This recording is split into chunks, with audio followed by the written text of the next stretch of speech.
오늘 코로나 때문에 현장 예배 많이 참석하지 못하셨는데 혹시 지금 카카오 TV로 예배를 드리시는 분들도 예배에 집중하시고 하나님의 말씀에 집중해 주시기를 바랍니다.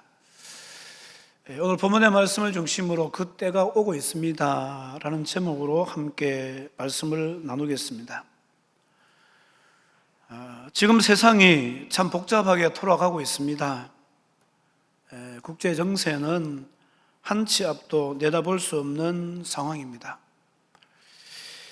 특히 코로나로 말미암아서 어떤 변수가 생길지 아무도 예측하지 못하고 있습니다. 이러한 때에 지금 이 시대가 어디를 향해서 달려가고 있는지, 또 믿음의 사람들은 이 시대에 어떤 모습으로 살아야 될지 참으로 성령의 지혜가 필요한 때가 아닌가 그렇게 생각되어집니다. 우리가 이 세상 살다가 결국은 다 천국 갈 건데 그 영혼의 때에 후회 없는 삶을 살기 위해서는 여러분 이 시대를 읽는 눈이 필요하다 그렇게 생각합니다. 이 시대를 읽는 눈이 바로 삶의 지혜요 영적인 분별력입니다. 사람들은 보면 미래에 대한 관심이 많습니다. 그래서 요즘 보면은 학문 가운데도 미래학이 각광을 받는 그런 시대입니다. 그러면서 이제 미래학자들, 미래에 대해서 연구하는 미래학자들이 많이 생겨나게 되고, 또 이런 분야에서 연구를 거듭해서 미래에는 이런 일들이 일어나게 될 것이다, 또 이렇게 세상이 전개될 것이다, 그렇게 말하면서 수많은 예측들을 내어놓고 있는 것을 봅니다.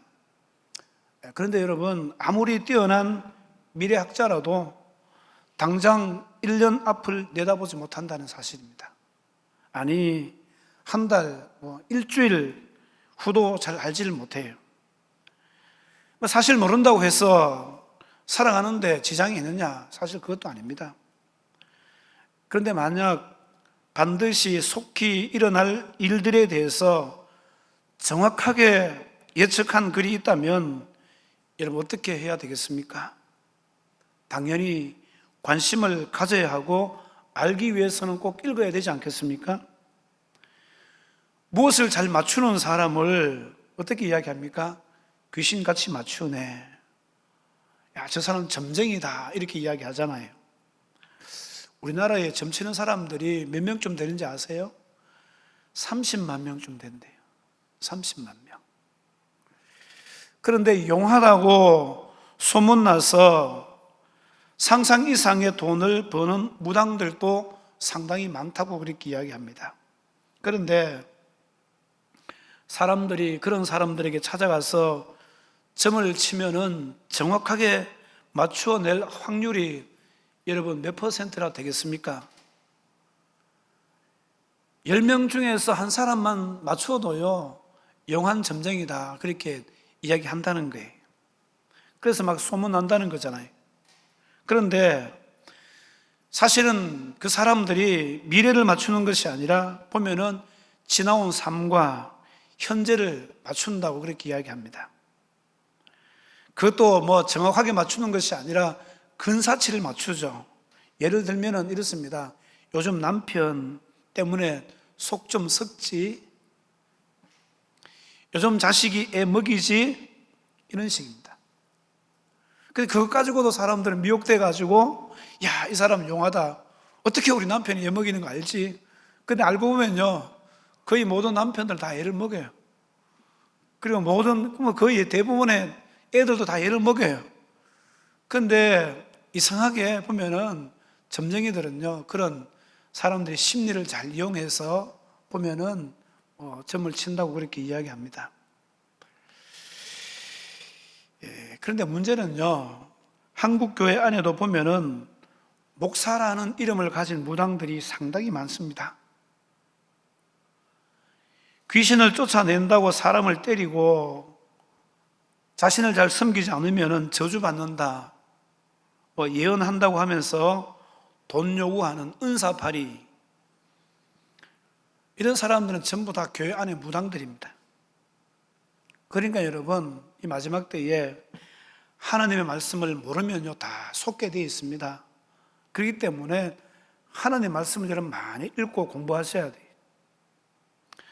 어떤 무당이 개종을 해서 예수를 믿게 되었는데 그분이 하는 이야기가 자신의 고객의 3분의 1은 기독교 교인들이다, 그렇게 간증하는 것을 들었어요. 여러분, 우리가 분명히 알아야 될 것은 무당의 배후에는 원수 마귀가 있다는 사실을 알아야 됩니다. 마귀가 무당을 종으로 부리면서 사람을 속이는 거예요. 마귀가 하는 것이 전부 다 사람 속이는 거잖아요. 무당은 마귀의 종입니다. 마귀는 미래에 자기들이 멸망받을 존재라는 사실을 알기 때문에 마지막 때가 가까우면 가까울수록 더 발악을 하게 되어진다는 거예요. 그래서 우는 사자처럼 믿는 사람들을 위협하고 거짓으로 미혹해 해서 지옥으로 끌고 가려고 한다는 사실을 여러분 아셔야 됩니다. 여러분, 마귀와 사탄의 세력에 의해서 믿음 빼앗기지 않기를 주님의 이름으로 축원을 드립니다. 자, 그런데 여러분, 미래에 대해서 100% 정확하게 미래를 예측해 주는 글이 있다면 어떻게 하겠습니까? 당연히 공부하셔야 되죠. 연구해서 미래를 준비하는 것이 맞지 않겠습니까? 이런 글이 있느냐? 여러분, 있습니다. 그게 뭡니까? 바로 우리가 손에 들고 있는 하나님의 말씀, 성경이라는 거예요. 성경. 성경만큼 미래에 대해서 정확하게 예견하는 책은 없습니다. 그러니 성경을 읽고 말씀을 듣고 열심히 공부하셔야 돼요. 신약은 구약의 예언을 성취한 말씀이고 또한 오실 예수님에 대한 예언이기도 합니다. 그런데 다 이루어졌어요. 남은 것은 예수님의 재림과 천국과 지옥밖에 없습니다. 이것을 알려면은 우리가 요한계시록을 꼭 읽어야 돼요. 공부하셔야 돼요. 요한계시록은 성경에서 가장 난해한 본문으로 알려져 있습니다. 왜냐하면 상징적인 표현들이 너무나 많기 때문에 같아요. 그렇습니다. 요한계시록 읽어보면 마치 무슨 암호 같은 그런 표현들이 많이 나오고 있는 것을 보게 되어집니다. 왜 그럴 수밖에 없는가 하면은 사도 요한이 계시록을 받게 된 때는 주 95년경입니다. 당시 세계는 로마가 지배하고 있었습니다. 이때 기독교인들이 이 황제들에 의해서 많은 박해를 받았는데 사도 요한이 요한계시록을 쓰는 이 시점에는요, 그 박해가 정점에 이를 때입니다. 당시 교회의 모든 문서들은 검열을 당하고 있었기 때문에 로마를 공격하는 이런 표현들, 그리고 기독교에 대한 그런 내용들을 잘 기록할 수 없었어요. 그래서 편지를 보낼 때도 상징적인 그런 표현을 써서 보낼 수밖에 없는 그런 상황이었다는 것입니다.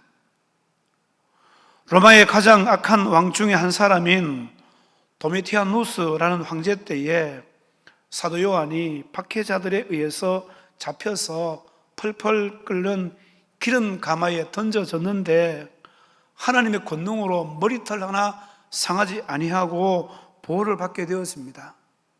그렇게 되자 이 박해자들이 너무 놀라가지고 그를 다시 끄집어내었는데 죽일 도리가 없어서 지중해 연안에 있는 반모섬에다가 귀양을 보냈다는 거예요. 반모섬은 당시 소아시아에서 로마로 가는 길 100길 가운데 한 번씩 식수를 공급하기 위해서 배가 정박하는 그런 섬입니다. 여기는 일반 사람은 잘 없습니다. 오직 중죄인들을 귀양 보내는 곳입니다. 사도 요한은 예수 전하다가 복음 전한다는 그 이유 때문에 잡혀가지고 그 제목으로 결국은 이곳에서 귀양살이를 하게 되었다는 거예요. 그런데 귀양살이하고 있는 어느 날 주일날 사도 요한은 처량한 파도 소리와 더불어서 열심히 하나님 앞에 기도하고 있는데 그때 갑자기 천사가 와서 알게 해주신 것을 성령 안에서 기록한 책이 바로 요한계시록입니다. 오늘 본문 1절을 보시면은 요한계시록은 하나님께서 예수 그리스도에게 주신 계시를 그 종들에게 보이시려고, 한 번 더 말씀을 또 살피겠습니다만, 이 종들은 교회의 목사들 이야기예요. 종들에게 보이시려고 천사를 사도 요한에게 보내어서 알게 한 것이다, 그렇게 말씀하고 있습니다. 그러니까 요한은 엔 퓨뉴마티, 성령 안에서 반드시 속히 일어날 천상과 지상의 사건들을 보고 그대로 기록했다는 거예요. 계시록을 보면은 마지막 때에 사탄의 정체에 대해서 알 수 있습니다. 사탄은 어떻게 해서든지 이 말씀이 열리는 것을 방해하고 성도들로 하여금 이 말씀을 읽지 못하게 하고, 이 말씀을 듣지 못하게 하고, 이 말씀을 지키지 못하게 한다는 겁니다.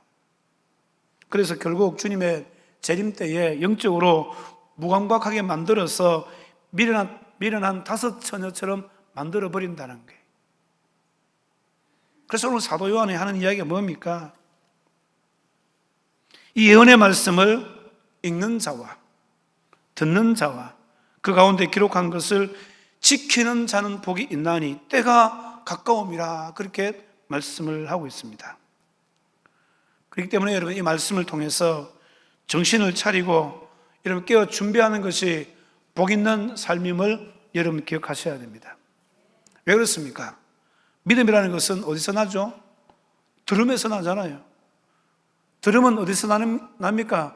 하나님의 말씀으로 말미암는다, 그렇게 말씀하죠. 특히 여러분, 종말을 이길 강력한 믿음이 어디에서 나는가 하면은 종말에 필요한 말씀을 통해서 생긴다는 거예요. 종말에 필요한 말씀 어디 있습니까? 요한계시록에 기록되어져 있다는 거예요. 그러면 이것이 왜 복이냐? 구약의 축복은 전부 물질과 결부되어집니다. 대부분 다 그래요. 물질과 결부되어져요. 하나님과 관계가 좋다는 것을 어떻게 알 수 있는가 하면은 물질, 건강, 자녀, 농사가 어떻게 되어지는지에 따라서 알 수 있다는 사실입니다. 이것이 바로 구약적인 개념의 축복이에요.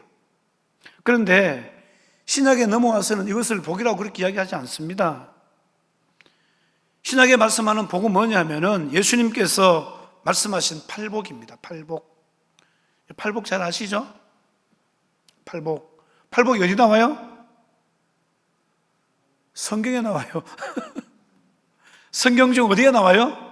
마태복음 5장에 나와요. 자, 팔복 어디 나온다고요? 마태복음 5장에 나온다니까요. 자, 여러분 아시겠습니까? 마태복음 5장 3절부터 보면은 팔복에 대해서 나오잖아요. 하나씩 한번 해볼까요? 심령이 가난한 자는 복이 있나니, 그 다음 뭐죠? 천국이 그들의 것이며, 옛날 성경은 저희 것이다, 지금 새로운 성경 그들의 것입니다, 이렇게 이야기하죠. 애통하는 자는 복이 있나니 그들이 위로를 받을 것입니다. 온유한 자는 복이 있나니 그들이 땅을 기업으로 받을 것이며, 의에 줄이고 목마른 자는 복이 있나니 그들이 배부를 것이며. 줄였으니까 먹어야 되겠죠? 긍휼히 여기는 자는 복이 있나니 그들이 긍휼히 여김을 받을 것이며, 마음이 청결한 자는 복이 있나니 그들이 하나님을 볼 것이라.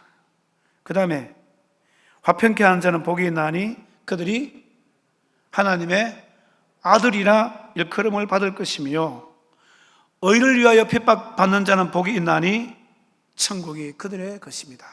할렐루야. 이게 주님께서 말씀하시는 복이라는 게, 구약적인 복하고는 개념이 분명히 다르잖아요. 구약은 물질입니다. 그 물질의 번성을 통해서 하나님께서 함께 하신다라는 것을 보여준다는, 그렇지만은 신약은 영적인 축복을 이야기해요. 그러니까 사실 구약의 물질은 신약의 영적인 축복의 예표라는 것을 기억하셔야 돼요. 이 팔복을 한마디로 이야기하면 뭐라고 표현할 수 있겠습니까? 어떻게 정의할 수 있는가 하면은 믿음이다, 이렇게 정의할 수 있는 믿음이다.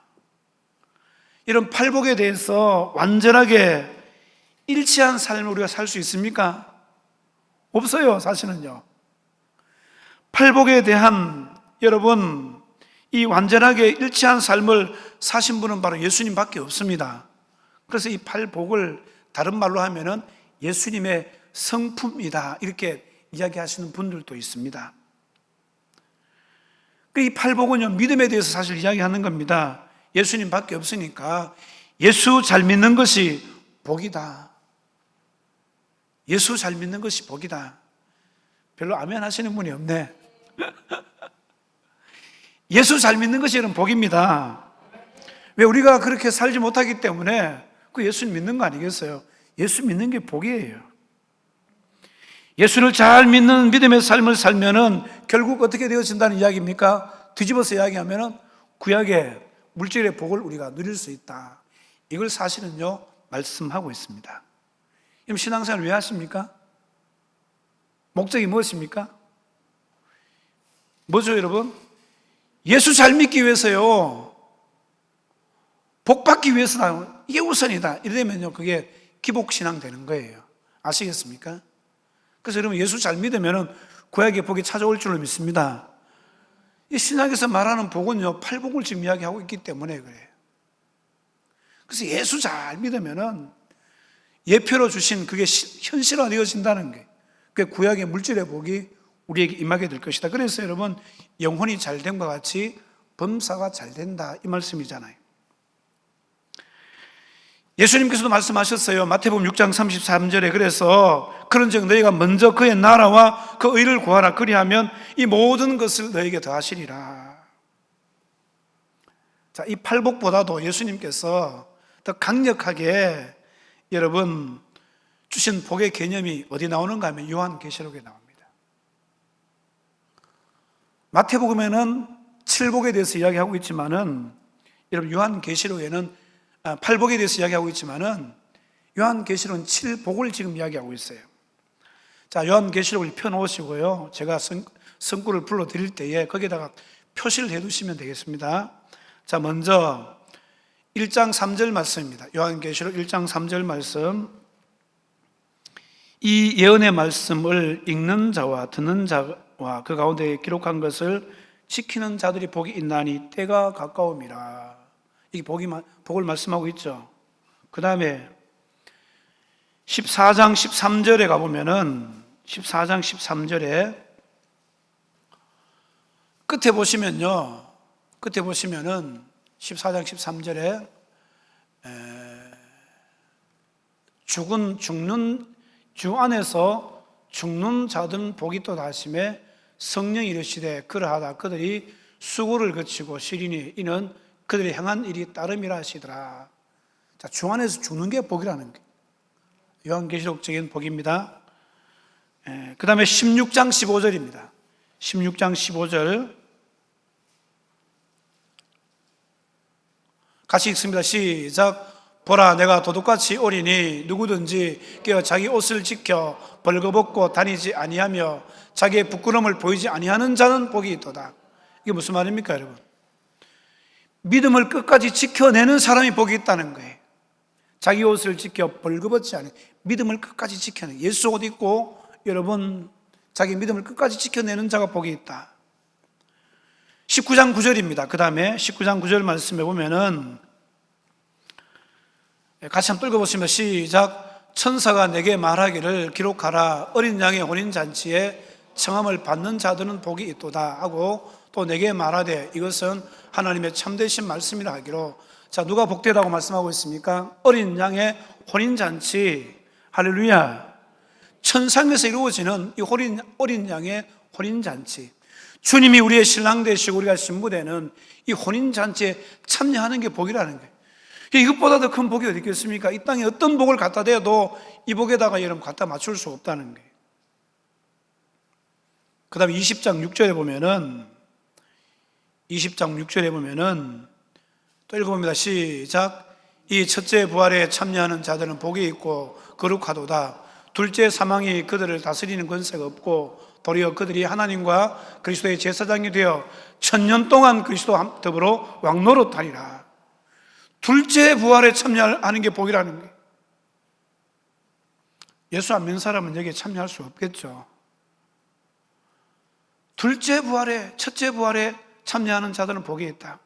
첫째 부활, 예수님이 첫째 부활에, 첫째 부활에 참여하는 자, 죽은 자들이 먼저 일어나고, 그죠? 부활에 참여하는 이 사람들이 어떻게 되어진다는 이야기죠? 1000년 동안 왕노릇한다.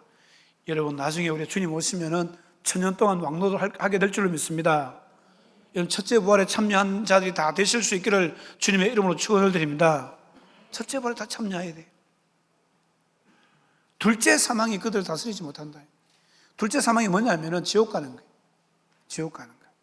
그래서 이 첫째 부활에 참여한 자들은 복이 있고, 둘째 사망이 그들을 다스리는 권세가 없고, 오히려 우리가 제사장 되어서 1000년 동안 천년왕국에서 왕노릇 한다는 거예요.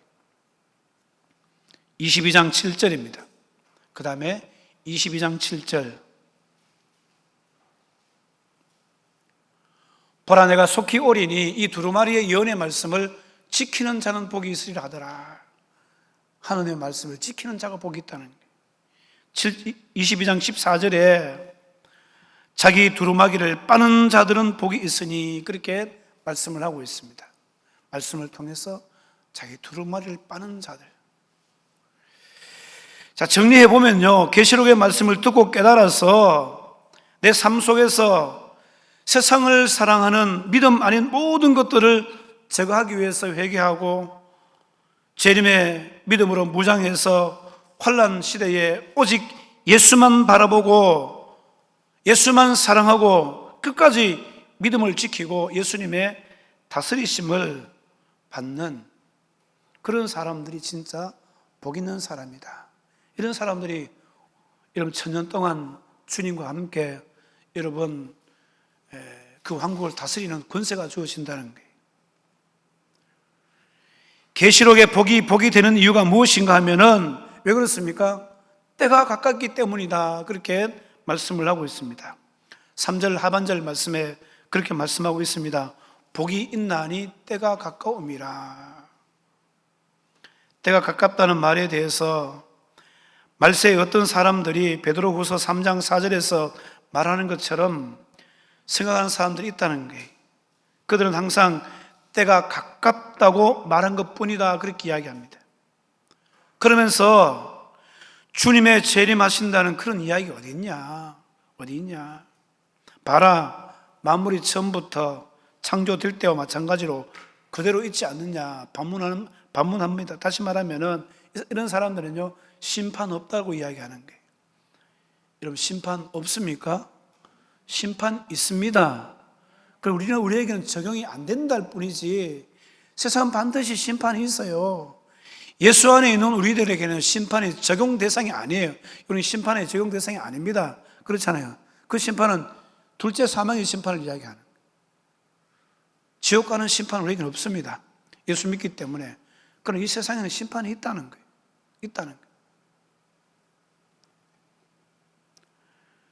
많은 사람들이 혼동하잖아요. 심판 없다, 지옥도 없다.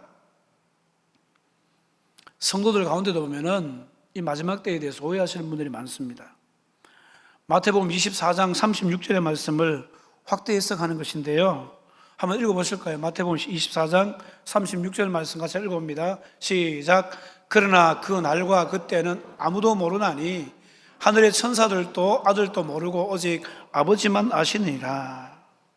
그러니까 여기 보시면은 그 날과 그때에 대해서 아무도 모른다. 그러니까 없다고 생각하는, 주님의 재림이 없다고 생각하는 사람들이 있다는 거예요. 뿐만 아닙니다. 예수님의 재림의 때는 아무도 모른다고 이야기했으니까 이 예수님의 재림에 대해서 아예 관심이 없는 분들이 너무나 많이 있다는 거예요. 사랑하는 성도 여러분, 예수님께서 그 날과 그때라고 하실 때는 하루 중에 어느 시간을 이야기하는 거예요. 어떤 시간인지는 몰라요. 그러니까 여러분, 뭐 예수님께서 맨날, 며칠날, 몇 시에 온다, 이렇게 하는 것은 전부 다 이단입니다. 아시겠어요? 하루 중에 어떤 때를 사실 말씀하는 거예요. 그렇지만은 주님은 그때에 오신다고 말씀하고 있잖아요. 때에 대해서 예수님은 제자들에게 징조를 보면은 재림의 때를 알 수가 있다, 그렇게 말씀해 주셨어요. 마태복음 24장 3절에 보면은 제자들이 예수님께 묻습니다. 물어요. 주의 임하심과 세상 끝에는 무슨 징조가 있겠습니까? 물었어요. 그래서 예수님께서 하시는 말씀이 주의 임하심과 세상 끝에 있을 징조에 대해서 친절하게 가르쳐 주시는데, 여러분 개념을 잘 아셔야 됩니다. 주님의 임하심이 재림입니다. 아시겠어요? 주님의 임하심이 재림이에요. 세상 끝이 재림입니다. 세상 끝이 재림이에요. 그래서 예수님은 징조를 보고 재림의 때를 알아야 된다, 그렇게 말씀하는 거예요. 그리고 깨어 있으라, 예비하고 있으라 당부하고 계신 것을 보게 되었습니다. 여러분, 우리는요, 하나님 말씀을 정직하게 보셔야 돼요. 기록된 대로 여러분 보시면 됩니다. 여기 더해서도 안 되고 덜해서도 안 되는데, 징조를 보면은 예수님의 때를 알 수 있다, 그렇게 말씀합니다. 시간을 알 수 있는 게 아닙니다. 다시 말씀드리면은 시간을 알 수 있는 게 아니에요. 옛날에 92년도에 이 장님이가 와서 12월 며칠 날 예수님 오신다, 몇 시에. 여러분, 성경에 없는 걸 제가 이야기하다가 이게 불발되었잖아요. 그러니까 나중에 하는 이야기가 영적으로 예수님이 재림했다, 엉뚱한 소리 막 하게 되잖아요. 이단들의 특징은 다 그래요. 시간을 알 수 있는 게 아닙니다. 때를 알 수 있다는 거예요. 때. 징조를 통해서 알 수 있다는 거예요. 그래서 여러분, 우리가 오직 말씀만 믿음의 대상인 것을 기억하세요. 누가 뭐 듣더라, 누가 뭐 들었네, 누가 봤네, 여러분, 이것은요 믿음의 대상이 될 수 없다는 거예요. 신천지도 지금 비슷하게 그렇게 가고 있지 않습니까? 아마 그 사람이 이만희가 무너지면요, 급속하게 아마 신천지는 소멸될 가능성이 많습니다. 그렇지만은 벌써 대책을 다 세워놨어요, 그 사람들도 보면요. 어떻든 여러분, 오직 우리의 믿음의 대상은 하나님 말씀입니다. 누가 와가지고 예수님 왔네, 며칠 날 오네, 그게 대상이 될 수 없다는 게. 그런데 많은 사람들이 그렇게 미혹되잖아요. 마귀는 그것을 노린다는 게. 철저하게 우리의 믿음의 대상은 하나님의 말씀인 줄로 믿습니다. 그래서 사도 바울은요, 이 부분에 대해서 말씀하는 거예요. 데살로니가 후서 2장 2절의 말씀에 보면은 영으로나 또는 말로나 또는 우리에게서 받았다 하는 편지로나 주의 날이 이르렀다고 해서 쉽게 마음이 흔들리거나 두려워하거나 하지 말아야 한다, 그렇게 말씀을 하고 있습니다. 징조를 통해서 때가 가까워 오고 있구나 하는 정도로 우리가 알 수 있습니다. 그런데 주님 오실 때가 가까우면 어떻게 되겠습니까? 이 징조가 더욱더 선명해지지 않겠습니까? 멀리 있을 때는 좀 희미하죠. 우리가 사람 멀리 있으면 좀 희미하게 보이는 것처럼. 그렇지만 점점 가까이 오면은 선명해지듯이 주님의 오실 때가 점점 가까우면요, 징조를 통해서 점점 더 선명해진다는 거예요. 선명해진다는 거예요. 오늘 아침에 잠시 이제 뉴스를 보니까 북극에 있는 얼음이 28조 톤인가 이게 녹았대. 그게 어느 정도 되느냐 하면은 서울시를 전체로 덮어가지고 170cm, 사람 키만 하게 얼음을 다 덮어 서울시만 한 것을 다 덮어가지고 170cm 정도 덮을 수 있을 분량이다, 그렇게 이야기하더라고요. 여러분, 이런 징조들로 잘 볼 수 있어야 된다는 거예요.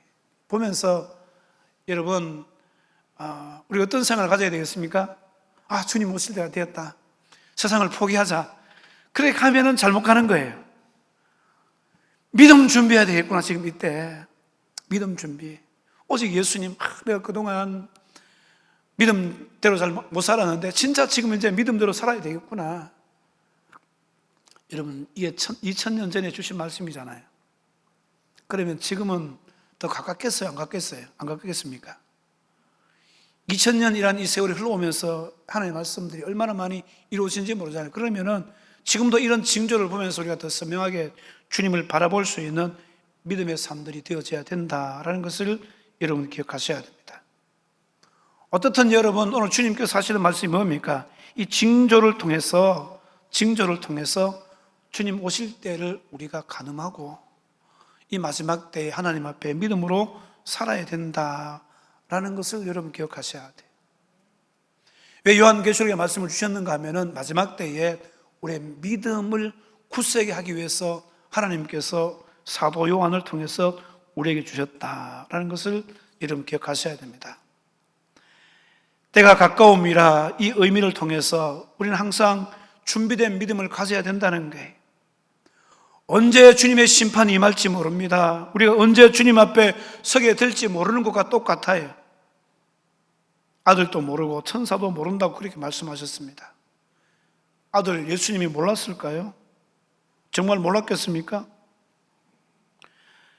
이 문제는요, 몰랐어가 아니라 아들이 관여할 사항이 아니라는 거예요. 이것은 오직 성부 하나님의 주권에 속한 것이기 때문에 하나님의 결정에 달려있다는 거예요. 하나님께서 이 세상을 붙들고 있으신 손을 거두시고 바로 심판하신다고 하더라도 우리는 아무 할 말이 없어요. 왜냐하면 지금 우리가 살고 있는 이 시점은 축구에 있어 가지고 보면요, 루즈 타임에 해당되어지기 때문에 그렇습니다. 망해도 벌써 망해야 돼요, 사실은요. 그렇지만 하나님께서 루즈 타임을 우리에게 주셨다 그렇게 생각하시면 돼요. 루즈 타임은 언제 끝납니까? 심판이 허각불만 끝나잖아요. 마찬가지입니다, 여러분. 하나님께서 천사들 보내가지고 여러분 나팔 소리 불고 주님 재림하실 때 그때 끝난다는 것을 기억하셔야 돼요. 문제는 하나님께서 너무 오래 참으셔서 루즈 타임을 2000년이나 적용하고 있다는 게 사실 문제 아니겠습니까? 하나님 이렇게 오래 참으셨다는 게, 그것은 참으로 한 영혼이라도 더 구원하시기를 원하시는 하나님의 사랑 아니겠습니까? 그만큼 지옥의 고통이 크다는 거예요. 사랑하는 성도 여러분, 어떻게 하든 우리는 지옥만은 면해야 될 줄로 믿습니다. 이 세상에서 복음이 전파되어지고 그 복음의 복종에서 나오는 자들이 있는 이상 하나님은 계속 참으신다는 거예요. 그러나 더 이상 복음에 대해서 관심도 없고 복음의 활동이 중단되었을 때 더 이상 하나님은요, 이 루즈 타임을 적용하지 않으신다라는 것을 여러분 기억하셔야 됩니다. 마태복음 24장 28절에 예수님께서 하신 말씀이 있잖아요. 죽음이 있는 곳에는 독수리들이 모일 것이다. 여러 해석이 있을 수 있겠지만 이 말씀은 하나님의 심판에 대한 예고의 말씀이에요. 죽음은 아무 반응이 없는 시체를 말합니다. 말씀을 전해도 반응이 없고 늘 그대로입니다. 그래서 자세히 보니까 죽었다는 거예요. 죽은 시체들이 모인 곳에는 독수리들이 모인다는 게 무슨 말입니까? 살아서 움직이는 자들이 있는 곳에는 하나님의 심판이 없다라는 것을 말씀하잖아요. 어느 곳에 하나님의 심판이 임하게 되어지는가 하면은 교회가 세상에 삼킨바 되어서 죽어버렸을 때에, 또 너무나 핍박을 두려워해서 스스로 숨기로 작정했을 때에 어떤 게 날아옵니까? 독수리가 날아온다는 거예요. 다른 말로 표현을 하면은 세상이 악해지고 박해가 심해진다고 해서 신앙을 버리고 자기 길로 가게 되어지면은 그것이 심판을 불러일으키는 것이지, 교회가 살아서 움직이는 이상 심판은 절대로 임하지 않는다는 것을 기억하시기 바랍니다. 우리가 살아 움직이다가 주님 맞이하시기를 바랍니다. 안 그러면 이미 심판을 받은 것이나 다름없다는 거예요. 주님께서는 로마의 힘에 의해서 세상이 끝난다고 그렇게 말씀하시는 게 아닙니다. 이런 세상의 힘에 의해서 교회가 망하는 게 아니에요. 교회가 멸망하는 것은 로마의 박해 때문이 아닙니다. 오히려 교회가 더 그때는 성장했습니다. 근데 지금 우리나라는요, 지금 이상하게 막 거꾸로 지금 가고 있잖아요. 이게 지금 영적인 위험한 신호다, 저는 그렇게 생각합니다. 박해가 임할 때는요, 더 막 예배 드리려고 하고, 박해가 있을 때는 교회가 더 확산되어져야 돼요. 이 초대교회 모습입니다. 근데 우리 이 한국은 지금 그렇지 않죠. 이상하게 초대교회들은요, 지금 우리가 당하고 있는 핍박보다도 더 큰 핍박을 받았어요. 그렇지만은 예배가 계속 지켜졌고, 그 핍박 가운데서도 교회가 더 부흥해졌다는 거예요. 그 부흥의 세력들로 인해서 결국은 로마가 무너지잖아요. 교회가 무너진 것이 아니라 로마가 무너졌다니까요. 올 여름 우리가 믿음 지켜낼 때에 여러분, 하나님께서 우리 교회와 함께 하시는 줄로 믿습니다. 그렇기 때문에 교회는 어떻게 해서든지 살아 움직이려고 애써야 돼. 살아 움직이려고 애써야 돼. 교회 자체가 진리를 떠나서 스스로 죽어버리는 것은 이 세상의 재앙과 심판을 불러일으키는 것과 똑같다는 것을 기억해야 됩니다. 그러므로 어려우면 어려울수록 교회가 깨어서 진리의 말씀을 붙들고 어떻게 해서든지 하나님을 예배하고 이 세상에 복음을 전파하고 예수님을 드러낼 때 교회도 살고 세상도 사는 거예요. 그러나 세상이 두려워서 진리를 감추고 교회가 숨어버리게 되어지면 이 세상에 하나님의 심판의 독수리가 임한다는, 덮친다는 것을 여러분 기억하셔야 됩니다. 그러므로 한 가정의 신자가 깨어서 기도하고 말씀 생활, 믿음 생활하는 것은 그 가정을 지키는 일이고 교회를 살리는 일이고 나라를 살리는 일이다. 그렇기 때문에 여러분, 우리가 믿음으로 사는 것이 비록 미미할지라도 이 삶 때문에 사실은 우리의 삶이 이어왔다는 사실을 기억하셔야 됩니다. 그러나 이 미약한 활동조차도 멈추게 되어질 때 하나님의 심판이 등장한다는 것을 기억하셔야 돼요. 저는 이 세상의 심판에 대한 것도 그러하리라고 믿습니다. 아무리 전도해도 더 이상 믿는 사람이 없을 때, 진리가 활동을 해도 아무 반응이 없을 때, 전 세계적으로 이런 일이 일어날 때에, 그때가 복음이 땅끝까지 온 세상에 전파되는 때이고, 그때 비로소 세상이 끝이 나고 주님이 오신다는 것입니다. 마태복음 24장 14절에 그렇게 말씀하고 있지 않습니까? 이 천국 복음이 모든 민족에게 증언되기 위하여 온 세상에 전파되리니 그제야 끝이 오리라. 그때는 교회가 완성되는 때입니다. 더 이상 역사가 진행될 이유가 없어요. 그만큼 하나님은 은혜로우시며 자비로우시며 노하기를 더디하시는 분이다 라는 사실입니다. 그렇다면 교회가 살아있다는 것은 이 세상의 축복이에요. 이것을 알지 못하니까요, 교회를 죽이려고 하고 있지 않습니까? 이런 나라를 위해서, 이런 민족을 위해서 진짜 우리가 회개하면서 기도하셔야 돼요. 하나님, 이 나라를 불쌍히 여기시고 이 나라가 교회를 핍박하는 이것을 멈추게 해달라고 기도하셔야 돼요. 이것이 결국은요, 우리가 주님 오실 길을 만들어 드리는 거예요. 여러분, 우리의 믿음의 삶을 통해서 주님 오실 길을 열어드리는 그런 성도의 삶이 다 될 수 있기를 주님의 이름으로 축원을 드립니다. 말씀을 맺습니다. 지금 시대적으로 혼란하고 악해요. 약해도 이렇게 약할 수가 없습니다. 이것이 사실은 우리 교회의 존재 이유입니다.